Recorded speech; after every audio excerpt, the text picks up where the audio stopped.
Bismillahirrahmanirrahim. Assalamualaikum warahmatullahi wabarakatuh. Alhamdulillahirabbil alamin. Alladzi hadana li hadza wa ma kunna linahtadiya laula an hadanallah. Wa asyhadu an la ilaha illallah wahdahu la syarikalah. Wa asyhadu anna Muhammadan abduhu wa rasuluh. Allahumma shalli ala Muhammad wa ala alihi wa ashabihi wa man tabi'ahum bi ihsanin ila yaumiddin. Ya ayyuhalladzina amanu taqullaha haqqa tuqatih wa la tamutunna illa wa antum muslimun wa ba'du. Wa inna asdaqal hadisi kitabullah wa khairal hadyi hadi Muhammadin sallallahu alaihi wasallam. Syarrul umuri muhdatsatuha fa inna kulla muhdatsatin bid'ah wa kulla bid'atin dhalalah wa kulla dhalalatin finnar. Ayol ikhwan au akhwat akramanallah subhanahu wa ta'ala. Alhamdulillah, syukur, pujian, pengagungan semata kita haturkan untuk Allah Ta'ala yang teriring doa, salawat, salam semoga tercurah untuk Rasulnya Muhammad Sallallahu Alaihi Wasallam. Alhamdulillah kita bisa bermajlis kembali. Semoga Allah memberkahi kita semuanya, ilmu kita semuanya, pemahaman kita semuanya, amalan sehingga membuahkan keikhlasan, kesunahan, akhlak yang semakin baik. Kenapa? Karena kita selalu dididik dan dididik. Didikan kepada kita tidak pernah berhenti.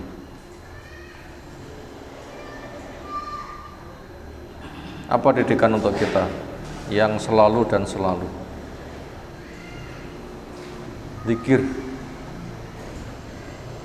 Kenapa? Fadkurullaha dzikron katsira. Keh nolekmu zikir. Itu kan pendidikan bersifat terus. Zikir itu banyak. Membaca itu zikir, memahami itu zikir. Melihat peristiwa alam apa pelajarannya itu juga zikir.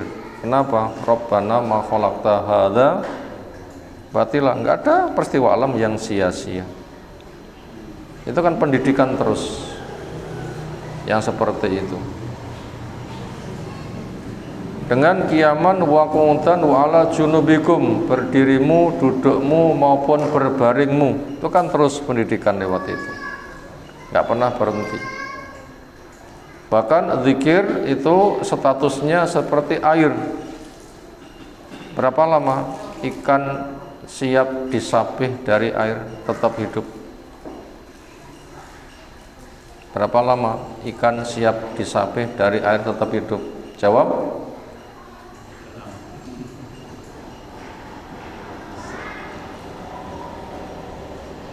Maka seperti itulah kebutuhan kita pada zikir. Ikan tidak bisa dipisah dari air. Andaikan ada terpisah karena kemarau panjang, kan juga ada alat adaptasi untuk bertahan di masa kering.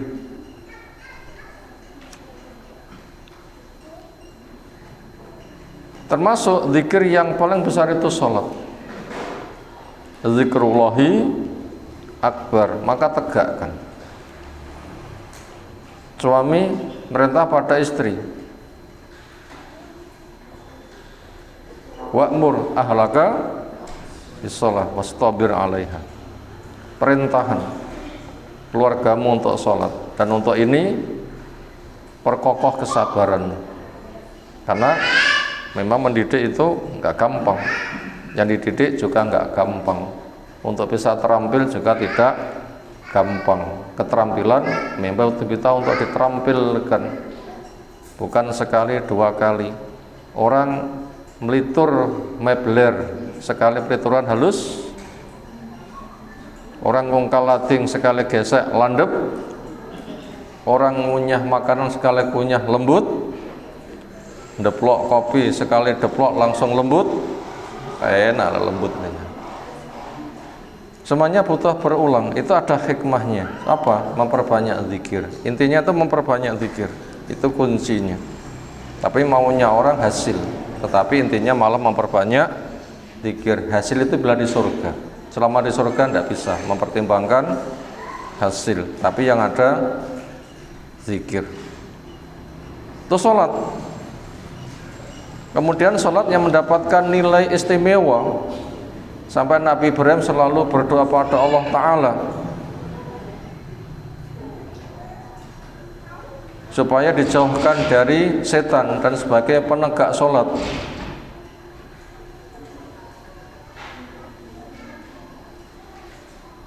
Ini karena pentingnya dari sholat.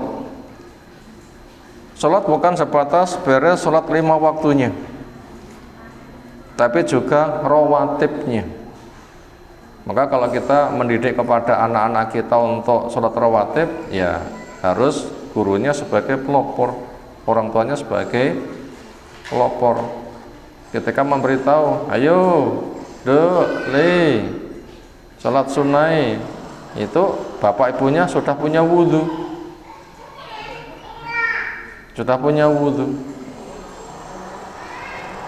karena memberikan aba-aba lerong siap. Ya gimana? Penumpangnya kon munggah, lokonya orang dipasang. Nek bis wis muni reng. Ayo naik. Sudah naik, tinggal masukkan persneling, tancap gas, jalan. Orang tua seperti itu, guru seperti itu. Jangan sampai penumpangnya siap, sopirnya belum ada. Itu berada pada sholat. Itu penting sekali. Dan itu semua mendidik kepada kita disiplin. Di dalam Islam untuk kedisiplinan itu menggunakan bahasa iming-iming diantaranya. Tapi bukan iming-iming semata, karena ada selain targhib juga ada tarhib. Apa diantara targhib iming-imingnya? Siapa yang menjumpai takbiratul ihramnya imam 40 hari, berapa latihannya? 40 dino. Ini ungkal-ungkal latihan 40 dino landep belum udah. Hati kita sampai begitu 40 dino menjumpai takbiratul ihramnya imam. Ada 2 jaminan kebebasan. Bebas dari apa dan apa? Dari kemunafikan dan kesyirikan. Kenapa? Baik butuh pelatihan, malas butuh pengikisan. Kemunafikan penyakit hati, dikikisnya lama, 40 dino, sehingga nanti menjadi sregep. Karena orang munafik, wa idza qamu ila sholati qamu usala. Nah, itu butuh pelatihan yang panjang. Apa penyebab malas? Karena hawa nafsu. Maunya senang seketika, tidak mau tertunda. Dan menuhankan hawa nafsu ini merupakan kesyirikan yang paling banyak. Siapa yang tidak punya nafsu? Ayo angkat tangan. Walaupun nafsu dibagi 3. 1, al-mutmainnah. Ini modal. 2, lawama, motivator, untuk memotivasi. Api nyapo didik sing tok lakoni, elek nyapo tok lakoni. Itu namanya nafsu lawamah yang mendorong menyesal. Yang banyak menjadi garapan nafsu ammarah bisu, banyak memerintahkan sing elek, ini yang banyak jadi garapan. Hawa nafsu, dorongan nafsu. Gimana kalau gitu dorongan nafsu? Sebagaimana mana nafsu? Apa mana nafsu? Ingin senang. Kapan? Seketika. Gimana caranya? Sering tidak peduli, sing penting seneng. Di situ kelengkapannya innan nafsa la ammarotun, bukan sebatas amirun. Lek amirun mek nongkon, amirotun mek ngongkon. Ini ammaroh, apa maknanya? Sekot apa itu ammaroh itu? Sekot mubalaghah, kata penyangat, tukang ngongkonan sing elek. Oh, itu penyangat itu ya. Bukan ngongkon sing elek, tukang ngongkonan sing elek. Itu yang jadi garapan. Dan itu sering yang dikejar oleh orang. Yang penting apa? Seneng. Wis ngerti lek mangan es kuwi watuk-watuk, panggah es. Enak ya. Ah, kuwi lho sing wae tambani ya kuwi lho. Jadi lek bahaya jane sing ngerti lho ya sing ngrasakne. Lek wayah bahaya ya mengkis-mengkis kudu mati jane ya sadar jane. Tapi wayah sehat ngono nah. Ha piye lho enak. Sing wangel itu ya kuwi lho nafsu itu. Makanya pembebasan dari syirik di situ letaknya. Ittakhadha hawahu ila yattakhadha ilahahu hawahu, menjadikan kesenangannya itu yang menjadi program andalan. Lha piye enak itu loh. Benih syirik itu dari situ. Bukan itu syirik, tapi benih syirik berangkat dari situ. Benih syirik berangkat dari situ. Nah itu butuh pelatihan. Karena kulun ya'malu ala syakilati. Nanti apabila kita bisa terdidik disiplin seperti itu kebaikan. Inilah perintah global, ya ayyuhalladzina amanu aufu bil uqud, penuhi ikatan janjimu. Kenapa? Apa yang kita berkata di situ dituntut. Apa yang kita berkata di situ dituntut. Aufu, penuhilah al-uqud, ikatan, termasuk apa yang kamu katakan di situ kita dituntut. Makanya bila tidak mewujudkan apa yang dikatakan juga mendapatkan teguran. 5 taquluna ma la taf'alun. Kenapa kamu ngomong yang enggak kamu kerjakan? Kabura maqtan indallahi an taqulu ma la taf'alun. Besar murka Allah. Apa? Kamu ngomong tapi enggak kamu kerjakan. Makanya Allah memanggil dengan kasih sayang. Ya ayyuhalladzina amanu, kasih sayang kan itu ya. Apa itu nasihatnya? Aufu bil uqud, penuhilah akad-akadmu yang kamu punya ikatan. Al ahdu alladzi yus'alu bihi. Apa al aqdu? Jamanya al uqud. Al ahdu alladzi yus'alu bihi, sebuah janji yang nanti akan ditanya. Disitulah kita modal mendidik diri. Disitulah kita modal mendidik lingkungan. Disitulah kita modal mendidik kepada anak-anak didik kita. Makanya yang paling utama adalah didik diri sendiri. Ini khotimah yang kita sampaikan. Berikutnya poin keempat di halaman 28 dari kitab Kaifa Nurabbi Auladana wa ma wa wajibul aba wal abna min sisilah tausihat atsani asar min ta'lifi Syekh Muhammad Ibn Jamil Zainu rahimahullah ta'ala bil maudhu al jihad was syaja'ah.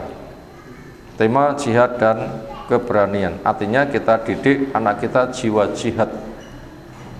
Jihad yang paling gede ilmu, amal, dakwah, sabar. Jihad kita itu jihad akhir-akhir saja. Jihad yang selalu kita kerjakan apa? Jihad terbesar yang 13 tahun itu dikerjakan Nabi.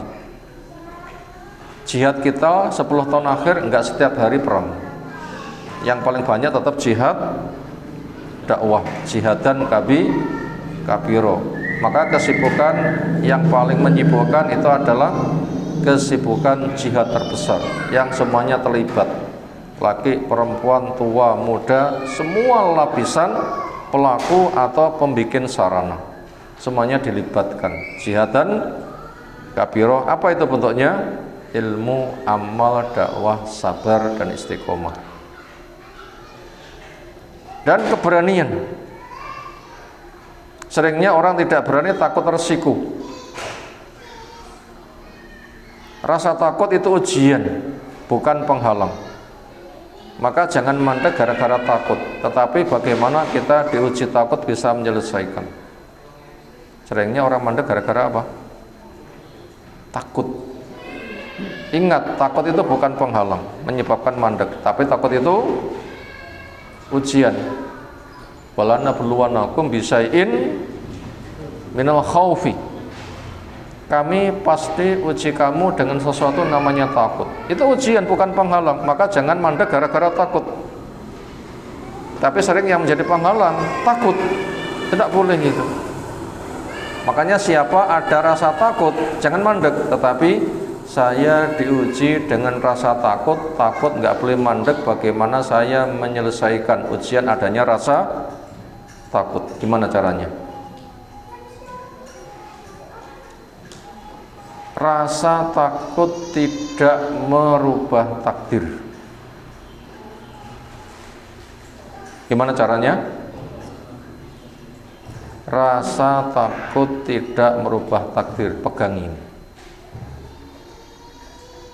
Rasa takut tidak mengubah takdir.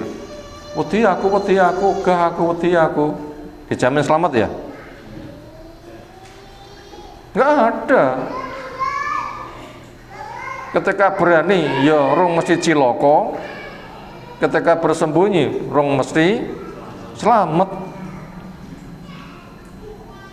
Kenapa? Rasa takut itu ujian bukan penentu takdir.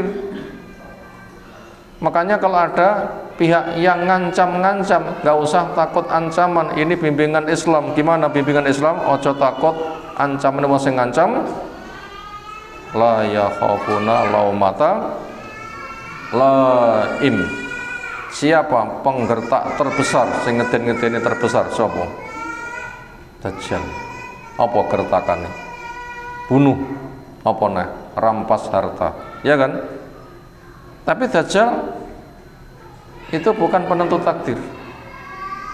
Jangankan kok Dajjal, semua makhluk bersekongkol membuat mudarat bisa merubah takdir. Mana dalilnya? Oleh setamau ayyaduruka bisain la yaduruka illa bisain qad kataballahu alaika aw kama qala Nabi sallam. Bila mereka ijtamau, apa mana ijtamau? Ketwasan ifta'ala itu produktif, membuat perkumpulan persekongkolan, mengorganisir untuk rame-rame. Ayo geruduk bareng dengan segenap jumlah maupun dana atau sarana atau apa yang itu akan menakutkan. Ternyata itu tidak akan memudaratkan kamu. Jadi nggak bisa mencipta takdir dia. Apabila kena mudarat juga, ini permasalahannya memang sudah ada catatannya. Illa bisain qad katabu alaika, bisa naik catatannya. Makanya selepas perang Badar, perang Uhud, kaum muslimin mendapatkan ancaman. Innan nasa qad jama'u alaikum. Manusia sekarang telah siap untuk ngebrak kamu. Kamu sudah kalah perang, mau diteruskan.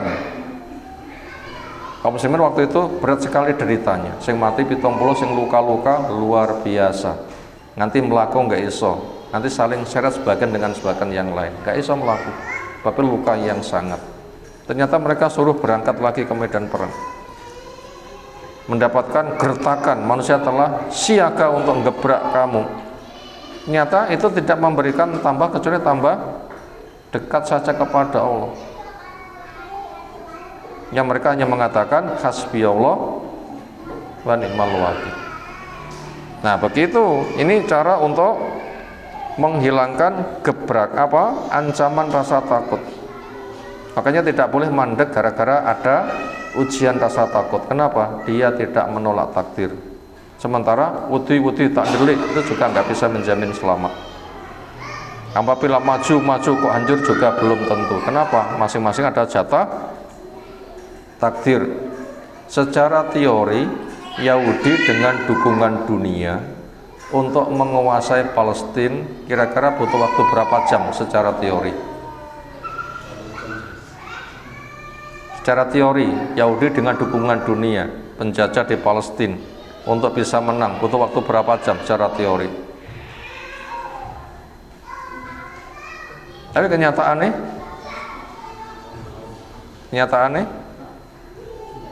bukti itu kan, ada sebuah negeri penduduknya terbesar di dunia, Indonesia macam-macam, seminggu perang hancur. Mesti? Orang mesti. Tokoh-tokoh yang pemberani lawan saja. Kenapa? Ada yang lebih kuat daripada dia. Siapa? Allah. Maka mereka itu waktu duha ngebagi masjid di sini. Waktu duha ngebagi masjid ketika sebelum berangkat kerja. Masuk masjid, kenapa? Allah lebih kuat daripada mereka. Itu nyata. Makanya rasa takut tidak boleh menjadi penghalang. Kenapa? Dia bukan pengubah takdir. Sementara penetap takdir itu Allah, dan itu sudah kering, nggak bisa dirubah. Kita tinggal menunggu jatah, cuma nggak tahu. Makanya sebab baik kerjakan, sebab buruk tinggalkan. Dirahasiakan jatah takdir, tujuannya supaya harap-harap cemas. Yad'una rabbahum khaufa wa tama'a. Dan kita punya lahan apa? Sebab adanya syariat. Makanya ketika sukses hanya syukur, bukan membusungkan dada. Ketika dapat musibah hanya ridho, ada hikmah, enggak ada rasa kecil hati dan sia-sia. Makanya syaja'ah itu harus dimiliki. Ini juga harus kita didikkan kepada anak-anak kita. Anak-anak itu dididik berani roto angel, tapi diomongin hantu-hantu ini gampang nerok nih lah ya. Kami hantu-hantu ini gampang nerok nih. Kenapa kok gampang meresap diomongin hantu-hantu? Jadi hantu ki opo? Ya mesti lek ngerti loh ya. Gampang nerok nih. Kenapa? Setan ikut ngeden-ngedeni. Makanya isti'adzah, sikap berani itu harus ditanamkan.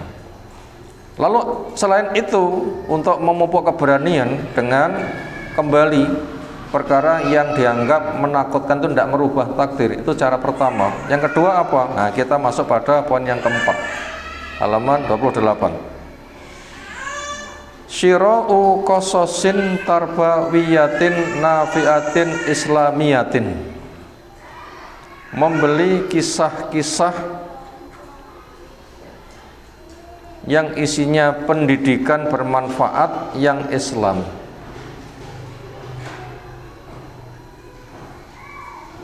Buku kisah sajian anak-anak dewasa ada semuanya. Sajian anak-anak bukunya cilik bergambar, gambarnya gede-gede, tulisannya mek titik. Gambarnya itu sudah cukup menimbulkan sikap keberanian. Nah, kita butuh suguhkan. Kita butuh suguhkan. Keluarga kita ada perpustakaan keluarga, di sekolah supaya ada. Dulu Ustaz Ainur Rafiq sudah menyerahkan dana dan saya belikan dalam bentuk perpustakaan, sudah ada lemarinya, buku-buku sejarah. Nah, tinggal itu diteliti ulang.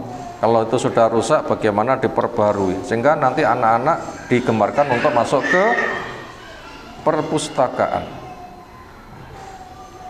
Termasuk itu wisata. Apa wisatanya?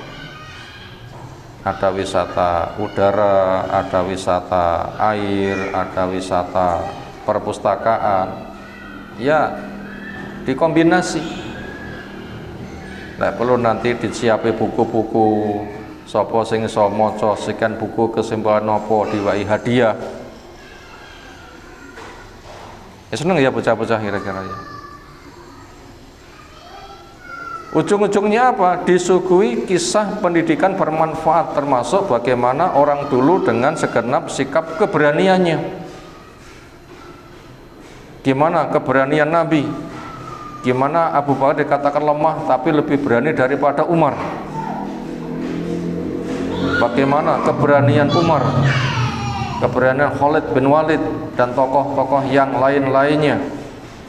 Bagaimana keberanian kaum muslimin di perang Badar 300 menang menghadapi 1000. Bagaimana perjuangan yang begitu heroik 12 orang mengawal Nabi di dalam perang Uhud ketika orang itu bubar rolas dikepung wong 3000 ternyata bisa lolos. Nah, itu butuh untuk dimiliki. Buku penampilan bocah cilik seperti itu. Dana ke sana pemerintah maupun yayasan ternyata itu bagian dari program. Selagi orang itu aktif, agresif, nah itu nanti bisa dikelola. Nah seperti itu bisa dikelola. Itu semua dalam rangka apa? Media menimbulkan keberanian. Dibelikan buku-buku kisah pendidikan bermanfaat yang bersifat Islami. Jangan yang lain-lain. Jangan yang lain-lain. Walaupun itu ada, tidak usah. Cukup yang Islami saja. Kembali kepada generasi awal sebagaimana manhaj yang hak, bagaimana para pemberani dari kalangan sahabat, para pemberani dari kalangan tabiin, para pemberani para kalangan tabi'in dan tokoh-tokoh unggulan dari masa ke masa. Jangan dari agama lain, jangan kisah yang lain, cukup dengan yang Islam saja.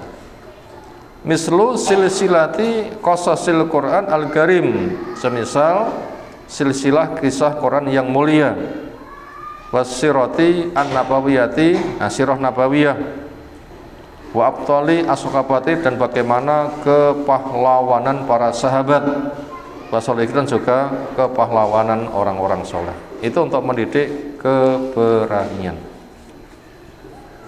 mendidik keberanian. Termasuk keberanian menghadapi binatang buas. Itu juga ada kan kisahnya. Kisah raja yang punya tukang sihir, itu tokohnya kan menghadapi binatang buas kan, yang mengadang jalan. Ojo nganti karo cacing yang wedi, iya. Nek kok ora ngomah bapake bungok-bungoknya apa. Wedi karo cacing diguyu anak yang diguyu karo bayeke. Apa karo cacing yang wedi. Ada kisahnya. Kisahnya perang, ada tokoh perang yang luar biasa. Di tengah masyarakat dia termasuk orang yang khamil, gak punya wajah wibawa yang berpengaruh, tapi di medan perang dia yang bercahaya. Ketika perang berada di garda depan, ketika sepi perang dia nggak tampak di mana orangnya. Di mana malam hari dia bersembunyi ke hutan, nggak bergaul dengan teman. Akhirnya diparani macan. Ternyata macan tunduk dengan ucapan, nyapor ini awakku gak lemu, gak enek dagingi, letok pangan paling memangan belum rasumbut. Ono golek liyane sing dagingnya akeh. Oh macan ngono yo ngalih.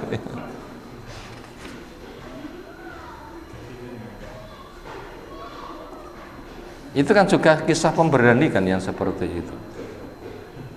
Kan kisah pemberani yang seperti itu. Karena nggak berani seolah macan itu merekam itu sebagai penentu nasib. Siapa bilang? Oh anak-anak Palestina menghadapi moncong senjata Yahudi ya rawat dia. Ketika ditanya kenapa, matiku di tangan Allah. Bila ada benda menjadi sebab matiku, wis enek tulisan enek kono. Lek gak enek gak golek mati. Anak-anak Palestina cacang ngono ki wani. Masa nek kene ro cacing wedi. Itu juga termasuk untuk membangkitkan apa? Keberanian. Hantu ki apa? Engko nek wonge engko tidak wae. Nyapa nyeduki aku, pengen belajar ngaji rene tak warai.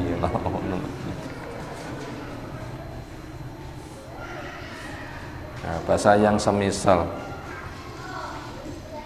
Berikutnya masuk halaman ke-29.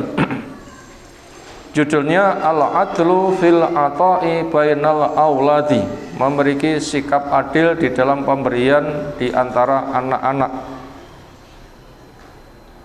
Al-Adlu itu bukan sama jumlah, tapi Al-Adlu itu adalah sesuai dengan kebutuhan, sehingga masing-masing jalannya standar. Nah begitu. Kita ambil contoh, kendaraan podo-podo melaku swidak. Ini kendaraan gede karo cilik podo-podo swidake nanti bantere bareng enggak? Ini saya tanya ini. Sepedone podo-podo swidake motor gede sedengan karo cilik podo-podo swidake. Ini kira-kira setate bareng nanti jalannya bareng enggak? Enggak bareng ya? Sebenarnya sepedone nggih apa?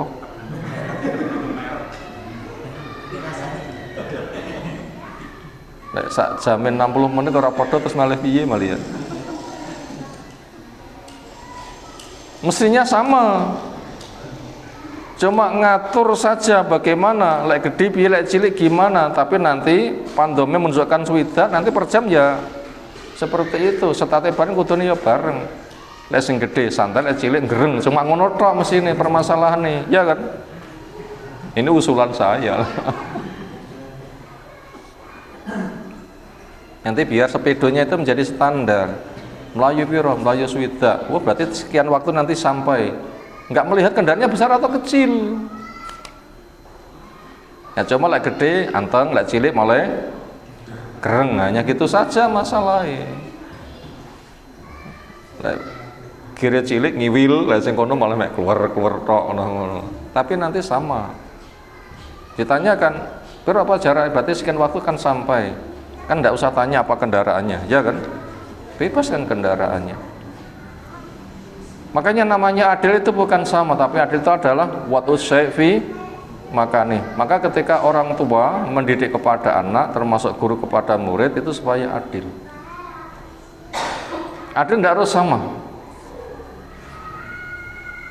Semisal kita sampaikan contoh kendaraan tadi, gede, sedengan, cilik. Namanya swidak itu tidak usah memandang gede atau cilik, tetapi swidak ya swidak, entah gede, sedang maupun cilik. Namanya adil itu tidak usah memandang berapa jumlah. Berapa jumlah. Dua anak ana sing gede, ana sing ramping, ana sing cilik. Lek ngono ki jatah makane per orang ki sakon, sing gede ya sakon ya kurang, sing cilik ya turah. Tapi mana itu adalah cukup.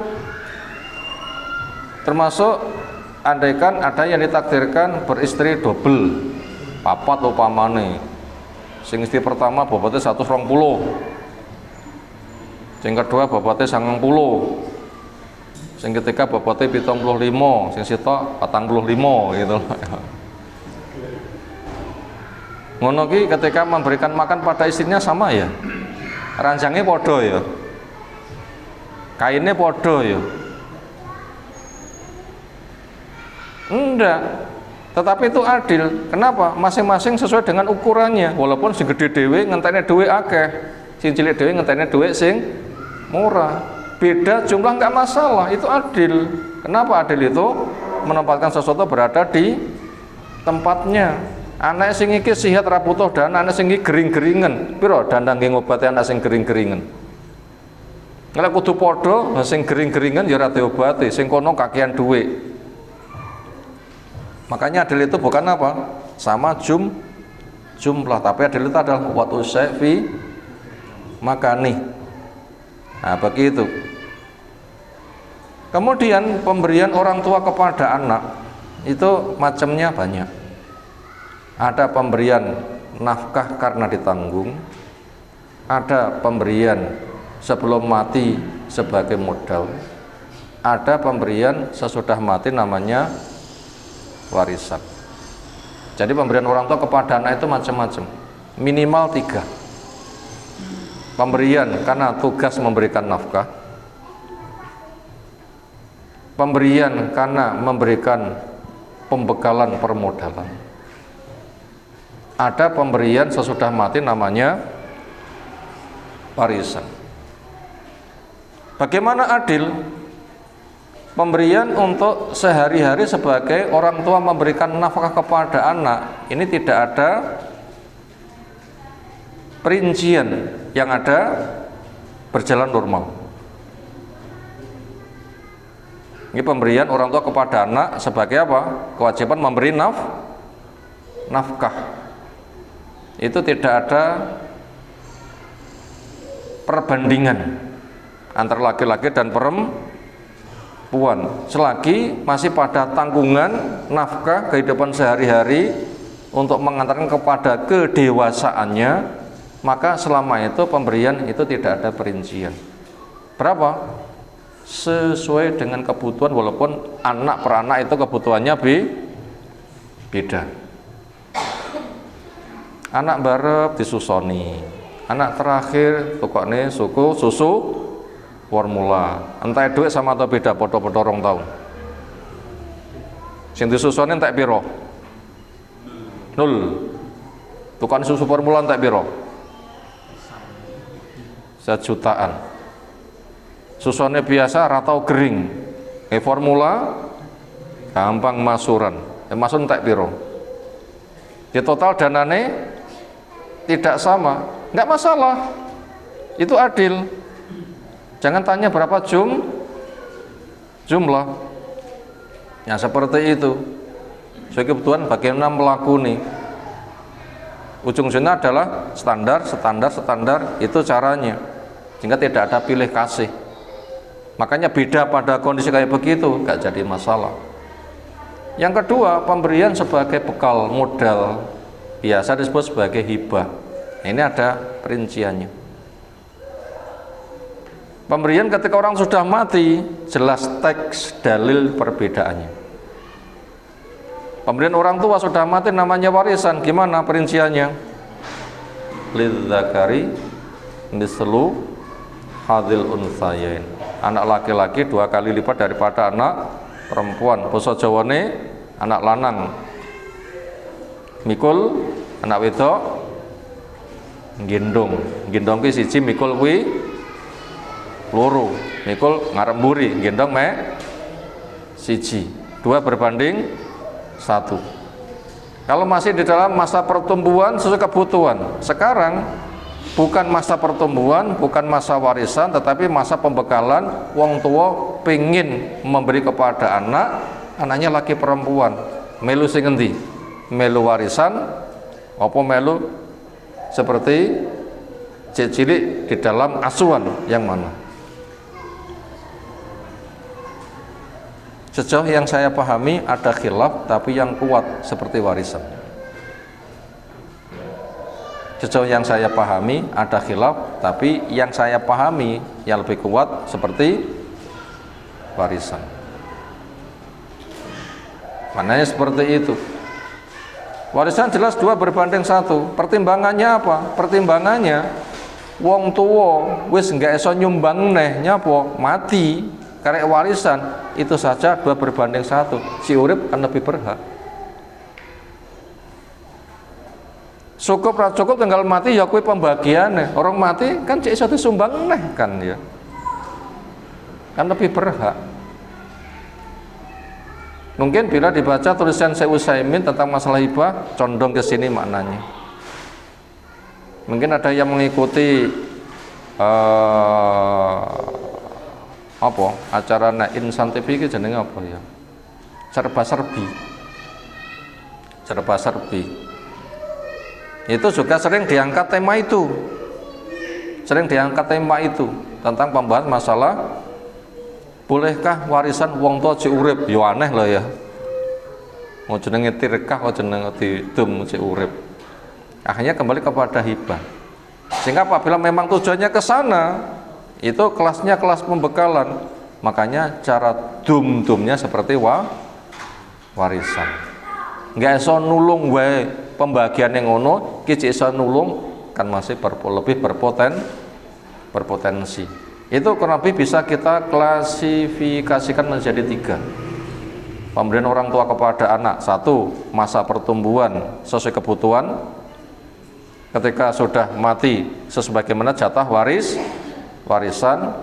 Pembekalan sebelum mati itu lebih condong kepada model apa? Warisan. Saya lebih condong ke sana. Makanya saya dum-dum kepada anak berusaha yang seperti itu. Kenapa? Tapi namanya sudah pembekalan, berarti kan sudah mandiri kan. Anak lanang ngopeni bojo karo anake, anak wedok diopeni bojo. Walaupun kadang-kadang bojone ora ngopeni barang. Apa anak lanang mesti diopeni bojone ya padha wae lah. Cuma itu ada pemahaman standar, gitu kan ya. Ada pemahaman standar.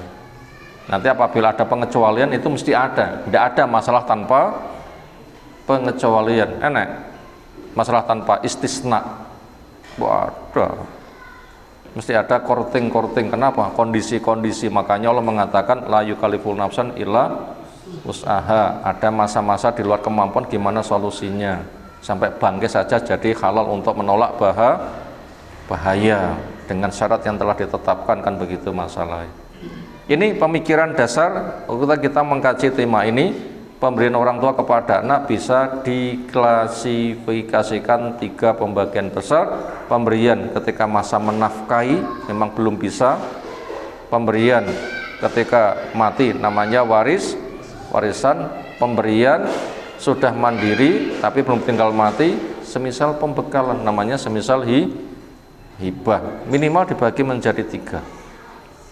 Sekarang kita lihat bagaimana ketetapan makna adil di dalam tema ini. Poin pertama, Anin Nu'man ibnu Bashir radhiyallahu anhu, Nu'man bin Bashir cerita, tasodakoh aliyah, memberi sodakoh kepada saya abi bapakku, biba'dhi malih, dengan sebagian hartanya.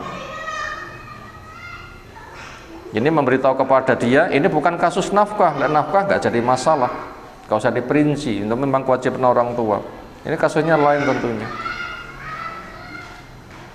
Fakolat umi, maka ibuku nanya, namanya Amrotu bintu Rawaha, melihat sang suami ketika memberi kepada anak ternyata menimbulkan pertanyaan. Sang istri yang cerdas tanya, la ardo, model pemberian seperti itu saya tidak ridho. Bolehkah istri punya ide, pendapat, menyampaikan masukan-masukan? Harus. Termasuk diantara hak istri diajak musyawarah. Siapa? Musyawarah, hasil isyarat istri ternyata top. Salam. Apa kasusnya? Selepas perjanjian Hudaybiyah ditunda tahun depan hanya 3 hari, berarti masuk tawaf gagal. Makanya ketika berangkat sampaikan syarat mahili haitsu habastani. Ya Allah, tempat tahalluku di mana kau tahan. Sehingga di sini nggak ada beban. Kalau nggak ada persyaratan ini, masuk nggak situ masuk, nanti kudu baleni. Tapi bila pakai persyaratan ini nggak bisa masuk, selesai. Kenapa? Karena mengajukan persyaratan tempat tahallulku di mana kau tahan saya. Ini supaya diajukan persyaratan seperti itu. Semisal janji berucap insya Allah, andaikan nggak terlaksana, dia nggak tertutup, ya kan? Jadi bukan untuk mensiasati, aku mensiasati Allah, udah meninggal. Untuk lari dari situ bukan itu maksudnya. Makanya ayo sekarang potong binatang, sodakohkan, syukur, mulih. Instruksi ini belum terlaksana, bukan sahabat membangkang, tetapi takkid. Memang itu yang dimaui, mereka pun juga sudah siap. Memang sudah paham, siap, tanya itu boleh. Boleh enggak? Boleh. Sahabat kan sering kan seperti itu. Dan itu termasuk sistem pendidikan. Nek ora ya guru rasa tekan karo murid ini ya, rasa ge soal enak sekolah lah ya. Semisal ayati ahadul syahwata fa huwa lahu fi shadaqah. Itu juga takkid juga kan itu sifatnya. Bukan tanya nggak paham. Nabi juga bertanya ketika tukar menukar korma sekilo dengan sekilo. Cuma sekarang sekilo sing iki kering, sekilo ini basah. Saya tanya, apakah sing basah nanti menyusut? Dijawab iya. Tapi sebenarnya sudah tahu nggak kira-kira Nabi? Oh, ngerti kok apa yang barang ngono masa ndak ngerti lah ya. Sekilo garing atau sekilo basah ditunggu 5 dino nanti bobotnya sama nggak? Pone hawane panas ngono lah ya. Kalau 5 dino hawane panas, sing sekilo terus kebes 5 dino dadi piro bobotnya? Sing sekilo mungkin bisa dibilang tetap atau menyusutnya sedikit. Ayang kusu idza jafat au kama qila. Ketika sudah kering menyusutkah? Ya tentunya. Kata Nabi, kalau gitu jangan. Kalau gitu jangan. Jadi di sini hak istri atas suaminya adalah diajak rembukan, termasuk kasus tadi. Sudah diulang nggak ada yang tandang, diulang nggak ada yang tandang, diulang nggak ada yang tandang. Apa kata Musalamah? Sudahlah, orang-orang nggak usah dipedulikan. Engkau segera saja nyembelih dan dibagi-bagi, panggil tukang cukur, selesai pulang. Diterima oleh Nabi dengan lapang. Apa yang terjadi? Begitu tahu mereka langsung sibuk segera menyembelih, cukur seperti sibuknya perang sedang berkecamuk. Saking sibuknya bagaimana menyembelihnya apa? Tinggal Nabi kadang pergi masa datang nyusul nih Pak ya. Datang nyusul. Maka di sini Amrah bintu Rawaha menyampaikan ide itu haknya. Bahkan perlu karena harus. Apalagi itu ada kemungkaran. Bolehkah istri nahi mungkar pada suami? Ya, secara umum harus. Siapa yang ngeliatin kemungkaran rubah dengan tanganmu lah. Istri nggak pakai tangan, mas tak jewer, ya pantes lah ya. Yang paling pantas pakai lisan. Lisan sendiri atau lisan orang lain boleh. Yang ketiga pakai hati. Pakai hati ini nanti bisa khulu. Merubah kemungkaran pakai hati bisa apa? Bisa khulu. Kenapa? Karena ngerubah kemungkaran pakai hati setelah tangan nggak bisa, lisan nggak bisa, pakai hati itu konsekuensinya khulu. Gimana ngerubah kemungkaran pakai hati? Pertama ada rasa ingkar pada kemungkaran. Yang kedua doa, ya Allah kokohkan rasa ingkar pada kemungkaran tetap bercokol, jangan sampai ingkar terasa indah. Yang ketiga mendoakan kepada si pelaku kemungkaran, beri hidayah dia. Yang ketiga uzlah.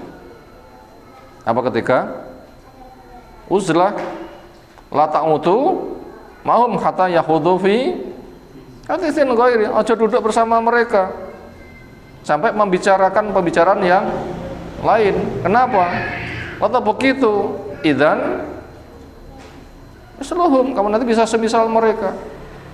Makanya umat Nabi Lut ketika mau dianjurkan, Nabi Lut disuruh pergi, dikatakan alaysa as-subuhu biqarib, ayo subuh cedek toh entar. Makanya nahi mungkarnya istri kepada suami bila itu sudah masuk kepada hati, khulu diantaranya. Kenapa? Meninggalkan kemungkaran. Tapi pakai tangan nggak mampu, pakai lisan nggak mempan, pakai hati khulu. Itu nahi mungkar. Nah seperti itu khulu. Karena suami bukan nusus, tapi suami mengalami kedzaliman. Lek suami nusus penyebabnya pada istri, istri ngalah. Tapi kasusnya bila kedzaliman itu nggak menggunakan tema nusus. Nah ini selebeluk keluarga butuh dipahami. Selebeluk keluarga, suamiku yang butuh dibenahi ini zalim atau nusus harus bisa diklasifikasi. Beda nih. Suamiku yang butuh diberikan masukan ini kasusnya nusus podolim. Beda nih. Nah, itu butuh penyelaman. Itu butuh penyelaman. Belum kita angkat kali ini. Di sini istri menyampaikan masukan, la ardho, saya tidak ridho model seperti itu. Hatta tusida sengkau mempersaksikan Rasulullah kepada Rasul sallallahu alaihi wasallam. Minta diresmikan. Kalau tanah itu sampai ada surat tanah, apa namanya? Sertifikat. Disertifikat nih, disik bahasa gampangnya. Akhirnya fontolako abi, bapakku berangkat juga ila Nabi untuk sowan pada Nabi SAW liyushidahu, untuk mempersaksikan kasus pemberiannya ala sodakoti, atas sedekah yang diberikan kepada saya. Wakola, maka menanya lahu kepadanya Rasulullah sallallahu alaihi wasallam, a fa'alta hadza bi waladika kullihim, apakah fa'alta, kamu melakukan hadza, dum-duman seperti ini, bi waladika, kepada anak-anakmu kullihim semuanya. Sing kono tok sangone lemah seprapat, anakmu wis tak langon tak sangane ngono kabeh yo. Bahasa gampangnya begitu. Kala lah boten. Kala beliau memberikan nasihat, ittaqullah, takwalah kepada Allah. Berarti salah kalau begitu. Di tempat yang lain menanya, bila kamu butuh mendapatkan dari anak birrul walidain, sing tok pengin nih anakmu sing birrul walidain, sing tok paringin tok poyo kabeh pengen anakmu iso birrul walidain. Apa jawabnya? Enak wong tua mengatakan, sing apik kowe tok, sing kono elek-elek gak apa-apa. Ada? Saya yakin nggak ada. Semuanya menginginkan anakku bisa birrul walidain. Tapi mempertegas seperti itu. Kalau begitu jangan. Idzan fala. Nek ngono ya aja.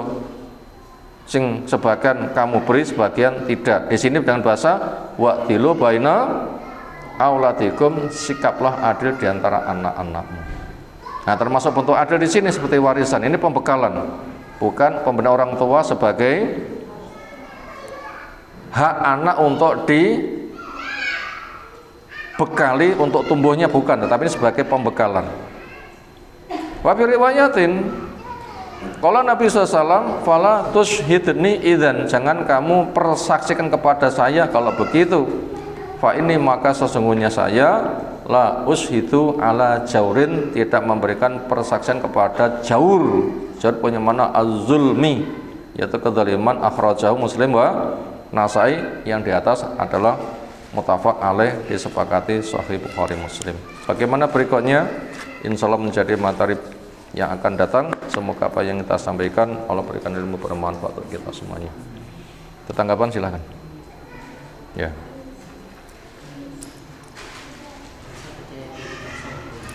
Rasa percaya diri, terus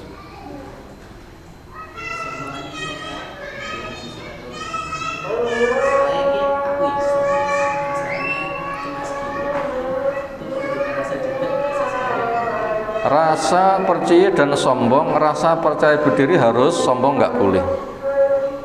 Dan keadaan ini ada pada diri Nabi. Salah satu sisi percaya diri dan itu berpotensi sombong. Makanya beliau bisa menempatkan percaya dirinya dan penanggulangan dari kesombongan. Setelah disampaikan kelebihan-kelebihannya, maka begitu.